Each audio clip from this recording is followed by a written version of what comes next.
বলেছে যে হে লোক সকল তোমরা সবাই বলো লা ইলাহা ইল্লাল্লাহ, যে আল্লাহ তাআলা ছাড়া ব্যতীত কোনো ইলাহ নাই। এই দাওয়াতের জন্যই প্রত্যেকটা আম্বিয়া কেরামকে আল্লাহ তাআলা পাঠাইছে। এই দাওয়াতের যখন দাওয়াত দিতে যায় তখন তাদের অনেক হ্যাসেল পোহাইতে হয়, অনেক কষ্টের মধ্যে পড়ে যেতে হয়। এই কষ্ট মুজাহাদা করতে করতে আস্তে আস্তে তাদের যারা অনুসারী ছিল তারা কামিয়াব হয়ে গেছে, যারা মানে নাই তারা হালাক বরবাদ হয়ে গেছে।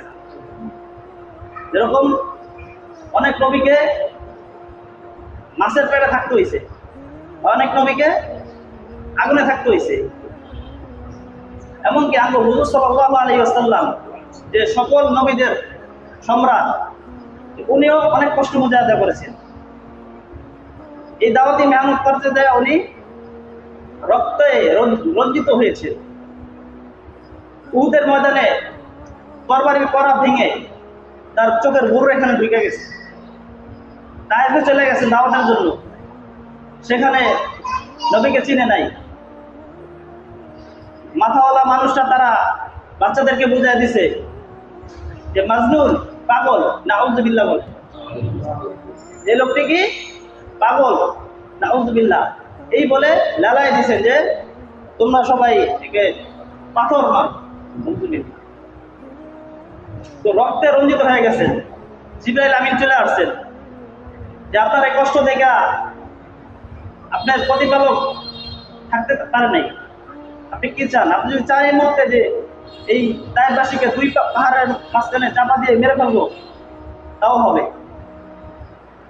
আমাদের হুজুর সাল্লাল্লাহু আলাইহি ওয়াসাল্লাম হলো নবিউর রাহমাহ, রহমতের নবী, মায়ের নবী, দয়ার নবী। যে বলছে না আজকে ওনারা মানে না, কি হয়েছে ওনাদের পরবর্তী জেনারেশন মানবে। এই দাওয়াতি মিশন নিয়ে অনেক হেসাল পোহাইতে হয়েছে, অনেক কষ্ট করতে হয়েছে। এক ঘটনায় কাবা চত্বরে হুজুর সাল্লাল্লাহু আলাইহি ওয়াসাল্লাম নামাজ পড়তেছেন, কাফেররা আশপাশে বসে হাসাহাসি করতেছে এবং আবু জাহেল ঘোষণা দিল যে কে আসো, অমুক এলাকায় যাবে, ওটে নারীগুড়ি নিয়ে আসবে। আসার পর যখন মুহাম্মদ সাল্লাল্লাহু আলাইহি ওয়াসাল্লাম যখন সিজদায় যাবে তখন তার সিজদা যাওয়ার উপর তার মাথার উপরে ছেড়ে দিবে। কে আসো? রোগবা নামে এক পাপিষ্ট দাঁড়িয়ে গেছে, আমি আছি। তো আবু জাহেলের কথা মতো সে তাই করল। হুজুর সাল্লাল্লাহু আলাইহি ওয়াসাল্লাম যখন সিজদায় চলে গেলেন তখন এই ওটের পচা গান্ধা নারী বুড়ি যা আছে ছেড়ে দিলেন উপরে। এরকম বিভীষিকা মুহূর্তে হুজুর সাল্লাল্লাহু আলাইহি ওয়াসাল্লাম সিজদারত উঠতে পারতেছে না।